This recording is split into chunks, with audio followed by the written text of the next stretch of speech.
So తన lover నువ్వేనమాట. ఎంత కావాలి చెప్పు. కొత్తగా ఏదైనా చెప్పు. రే నీకేమైనా పిచ్చా? మొదట్లో నీ కూతురు అలాగే అనుకుంది, తర్వాత తెలిసినది నాకు కాన్ఫిడెన్స్ అని. ముందు నీకే తెలుసుదిలే. మళ్ళీ కూతురు కాకరకాయ అన్నావో అది నాకు వద్దురా.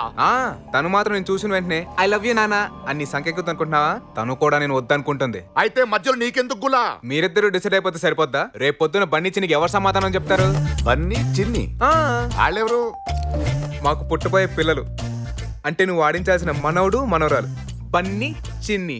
ఏంటి ఇప్పుడు మేము బయటికి వెళ్తే వాళ్ళని స్కూల్కి తీసుకుని వెళ్ళాలా? మేము బిజీగా ఉంటే వాళ్ళని బాత్రూమ్ తీసుకుని వెళ్ళాలా? ఇవన్నీ ఎవరు చేస్తారు? Grand parents. ఎలాగో మమ్మల్ని లేకుండా చేసావు, తాతయ్యవి నువ్వు కూడా లేకపోతే వాళ్ళు ఈ ఫెసిలిటీస్ అని మిస్ అయిపోరు. ఏంట్రా వాగుతున్నావు? చూడు మావా, నువ్వు సైలెంట్ గా ఉంటే నేను సైలెంట్ గా ఉంటా. అదే నువ్వు వైలెంట్ అయితే నేను అంతకన్నా వైలెంట్ అవుతా. రే రే రే నేను ఒక ఫోన్ చేస్తే నువ్వు ఈ రూమ్ లో నుంచి బయటకు వెళ్ళరా? అబ్బచా, ఏదో మాంగారు కదా 4 మంచి మాటలు చెప్పి మార్చుకుందాం అంటే వినవే. ఫోన్ అంటే ఫోన్ మా దగ్గర లేదా? ఫోను ఒక్క ఫోన్ కొట్టానంటే నీ life story all channels live telecast అయిపోతుంది. ఆ రూట్ వద్దనుకునే కదా ఇంత కష్టపడింది. ఏంట్రా నీ ధైర్యం? అది నా కూతురిని మీ దగ్గర సాక్ష్యాలు ఉన్నాయనే కదా. ఇదిగోరా, నాకు పిల్లలు పుట్టే అవకాశమే లేదు, నేను సంసారానికి పనికి రానని భారతదేశంలోని అత్యున్నత ఇన్స్టిట్యూట్ ఎయిమ్స్ ఇచ్చిన సర్టిఫికేట్. ఈ ఒక సర్టిఫికేట్ చాలరా నేను తప్పించుకోవడానికి.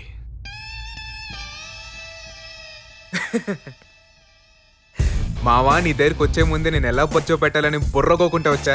నువ్వే నాకు మంచి రూట్ మాపించావు. Thank you. రే పిచ్చోడా, ఇది నాకు ఫేవర్ రా. నీకు ఫేవర్ ఉన్న సర్టిఫికేట్ తోనే నీకు ఫీవర్ తెప్పిస్తా. నీ నోట్తోనే నీకు ఒక కూతురు ఉందని చెప్పిస్తా. వస్తాను.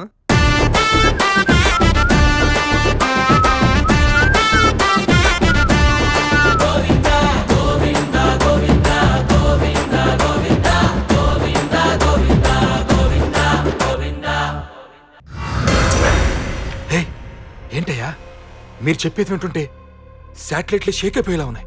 సార్, మీడియాని అడ్డం పెట్టుకుని ఎన్నో తప్పు పనులు చేశాం సార్. ఇప్పుడు మీడియా ద్వారా ఒక మంచి పని చేయడానికి అవకాశం ఇవ్వండి సార్.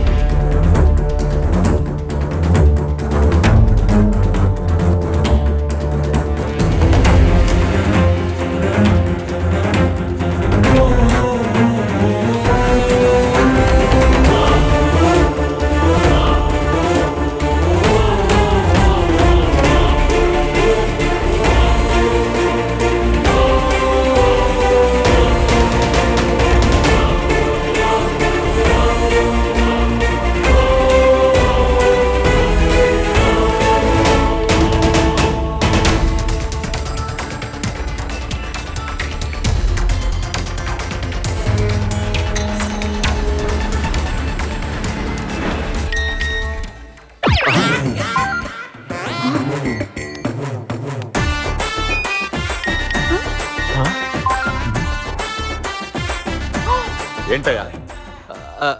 అది ఎలా చెప్పాలో అర్థం కావట్లేదు సార్. అమ్మయ్యా, మీకు కూడా మెసేజ్ వచ్చింది, చదువుకోండి. సార్ మీ గురించి టీవీలో ఏదో బ్రేకింగ్ న్యూస్ వస్తుంది సార్. రాష్ట్రంలో ఈ రోజు ఉదయం నుంచి ఒక వార్త దావానలంలా వ్యాపించింది. తను పదవిలోకి రాగానే ప్రజల కరెంటు కష్టాలన్నీ తీర్చేస్తానన్న ప్రభాకర్ ఒంట్లోనే కరెంట్ లేదనే వార్త హల్చల్ సృష్టిస్తోంది. మనకు కాబోయే ముఖ్యమంత్రి రకరకాల పుకార్లు వినిపిస్తున్నాయి. దీంట్లో వాస్తవం ఎంత? ప్రభాకర్ ప్రజాసేవ కోసమే పెళ్లి చేసుకోలేదా? ఈ విషయంలో నిజానిజాలను నిగ్గు తేలుస్తుంది వై ఛాన్స్. వడ్డమ్మ బడవ ఏంది ప్రభాకర్ అన్న ఈ గొడవ? అయినా జనానికి అంత ఇదేందుకు? కాబోయే నాయకుడు మంచోడో కాదో చూడాలి గానే ఆడైతే ఏంది, మగైతే ఏంది, తేడా అయితే ఏంది? మేసం లేని నీ పేరు చూస్తుంటే నాకు కూడా డౌట్ కొడుతుండా. అయినా నాకెందుకు, జనాన్ని అడగతా. ప్రభాకర్ అన్న ఒంట్లో ఫ్యూజ్ ఉందంటే ఎస్ అని, లేకుంటే నో అని. 5050 అర్థమైందా? 50-50కి టైప్ కొట్ట. ఏం కొట్టాలా? కొట్టు.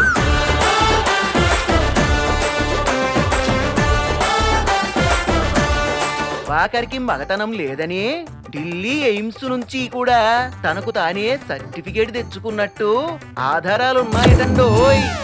ఆ సర్టిఫికేట్ ఎందుకు తెచ్చుకున్నట్టు దేవుడికే తెలియాలి. వాళ్ళు టెస్ట్ చేసి సర్టిఫికేట్ ఇచ్చారు, నేను టెస్ట్ చేయకుండానే సర్టిఫికేట్ ఇచ్చాను. హలో, నిపాసు గల ఇదే అంది ప్రభాకర్ అన్న. నువ్వు అదే ఇదా చెప్పమంటే జనం ఏంది ఇట్టా తీర్పునిచ్చినారు? రిజల్ట్ కూడా 50-50 అని వచ్చోండ్లా. సార్ తినే బిస్కెట్లు కూడా 50-50. ఇదంతా పుకార్లయ్యా. ఓరి బావు ఇది చెయ్యొత్తేనే సరిగ్గా ఉంది నాకు.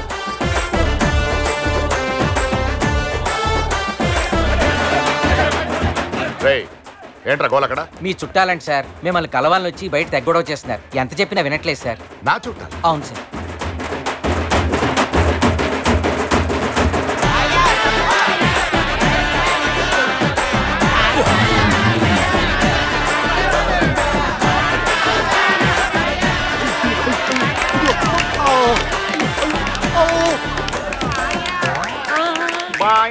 మన తేడా జాతిలో ఆణిముత్యానివి, ఇజ్రాల్లో వజ్రానివి. ఇన్నాళ్ళకి మన జాతోడివి సీఎం అవుతున్నావు, మనకు కూడా ప్రత్యేక ప్యాకేజీలు పెట్టు. రాష్ట్రంలోని హిజ్రాలలో ఆనందోత్సాహాలు పెళ్లిబుకుతున్నాయి. ఇంత జరుగుతున్న మీడియా ముందుకు రావడానికి ఇష్టపడని ప్రభాకర్ కనీసం వారికి ఫోన్ టచ్ లో కూడా రావడం లేదు. దీంతో అనేక అనుమానాలకు తానే దారిస్తున్నట్లయింది. అయోమయంలో పీపుల్స్ పార్టీ కార్యకర్తలు రెండు వర్గాలుగా చీలిపోయి వాగ్వాదానికి దిగిన ప్రభాకర్ ఎమ్మెల్యేలు. ఇంట్లో పవర్ లేదు, పవర్ పాయింట్ ఫెయిల్ అయింది, కానీ పవర్ఫుల్ లీడర్ అండి. రాగండి, నేను వెళ్ళి మాట్లాడొస్తాను. రాగండి భయ్యం. సార్ మీరు అలా మౌనంగా ఉంటే ఎలాగండి? ఏదోటి స్పందించండి. ఏంటయ్యా స్పందించేది? హైకమాండ్ నుంచి ఫోన్లు, మీడియా SMS కాంటెస్టులు, కార్యకర్తల్లో కలకలం, పార్టీల్లో ముసలం. మీడియా ముందు ఏదో చెప్పండి సార్. నేను మాట్లాడు సార్ మీరు తేడా అయినా పర్లేదు, ఒప్పేసుకోండి. మిమ్మల్ని సీఎం చేసే బాధ్యత మాది.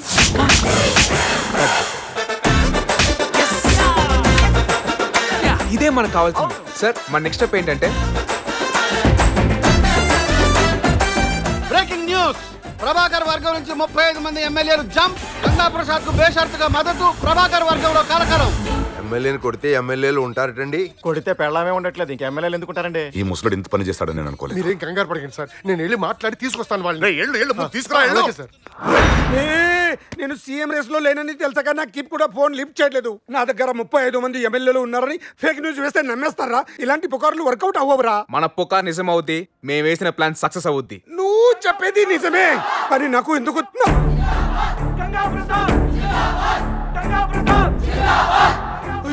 జనం జనం వచ్చేస్తారా? మీడియా ముందుకెళ్ళి మీ వెనక 35 మంది ఎమ్మెల్యేలు ఉన్నారని చెప్పండి, మిగతాది మేము చూసుకుంటాం. మీరేంటో నాకు చెప్పేది? మీడియా ముందు ఏం చెప్పాలో ఎలా చెప్పాలో నాకు తెలుసు. 35 మంది ఎమ్మెల్యేలు మీ వైపు వచ్చేస్తారని తెలిసింది. అది నిజమేనా సార్? ఎవరు చెప్పారు 35 మంది ఎమ్మెల్యేలు నా దగ్గర ఉన్నారని? Wrong, total wrong. 47 మంది ఎమ్మెల్యేలు నా దగ్గర ఉన్నారు.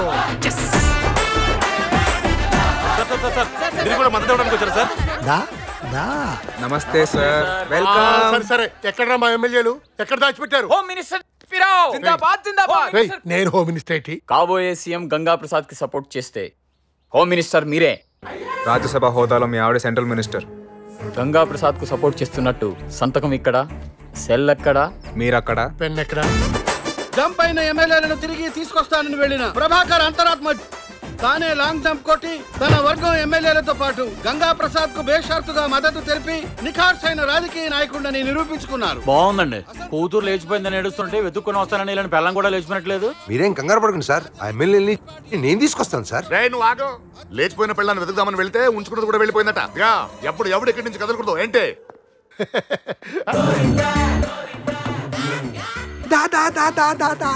అటు ఇటు చూడొద్దు, రండి రండి. ఏ ఒక్క ఎమ్మెల్యే కనబట్టం లేదు. ఇప్పటి వరకు ఎవరు లేరు. నువ్వు వచ్చావు కదా, ఇప్పుడు నాకు నమ్మకం వచ్చింది. వస్తారులే, కూర్చో. ప్రభాకర్ శిబిరం నుంచి వలసలు పెరిగాయి. ఇప్పటి వరకు ఆయనకు అత్యంత సన్నిహితంగా మెలిగిన వారే మూటాములే సర్దుకోవడం మరో విశేషం.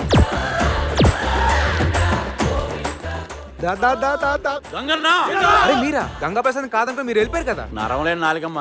అప్పుడు స్కామ్లు అన్నారు, వెళ్ళిపోయాం. ఇప్పుడు ఎమ్మెల్యేలు ఉన్నారుగా, వచ్చేసాం. నువ్వు పెని స్వామి గంగా నొక్కపోతే పట్టుకుంటాం. అవసరమైతే గడ్డం పట్టుకుంటాం, ఆ తర్వాత కాలు పట్టుకుంటాం. అది కుదరకపోతే ఏదైనా పట్టుకుంటాం. రే ఎస్పీ, సిటీలో ఉన్న ప్రతి ఒక్క రౌడీ షీటర్ని పిలిపించు. అక్కడికి వెళ్ళిన ఒక్క ఎమ్మెల్యేని కూడా వదలకూడదు. అందరిని తీసుకొచ్చాయి. నీకు విషయం తెలుసా? ఇప్పటి నుంచి నేను కూడా నీ మాట వింటలేదు. పదవి లేని పొలిటీషియను, వ్యాపారం లేని వ్యాంపర్లు ఒకటేరా. పెట్టాయి ఫోన్.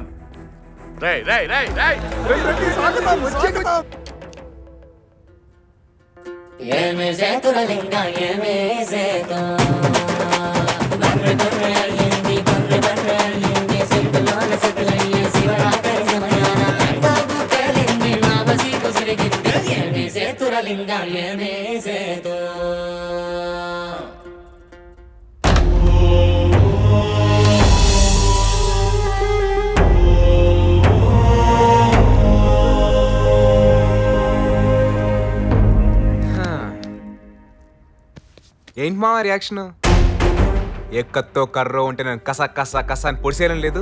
చూడు మావా, నీకు ఉండేది మూడు ఆప్షన్స్. 1, ఎవరూ లేకుండా అనాథగా ఒక్కడే ఇంట్లో ఉండడం.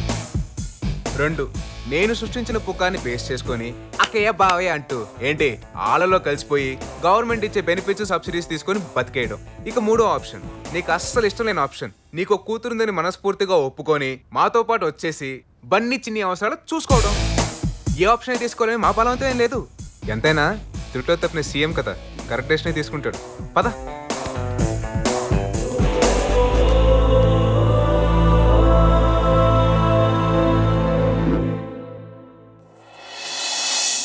ఎంత మంచి లైఫ్ చూడు.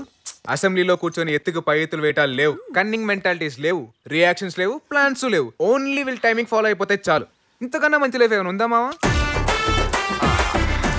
చెప్పేవాడు బానే ఉంటుంది, చేసేవాడు తెలుస్తుంది. ఇక్కడ ఏం టైమింగో ఉన్నది 2 చేతుల్లో ఇక్కడ.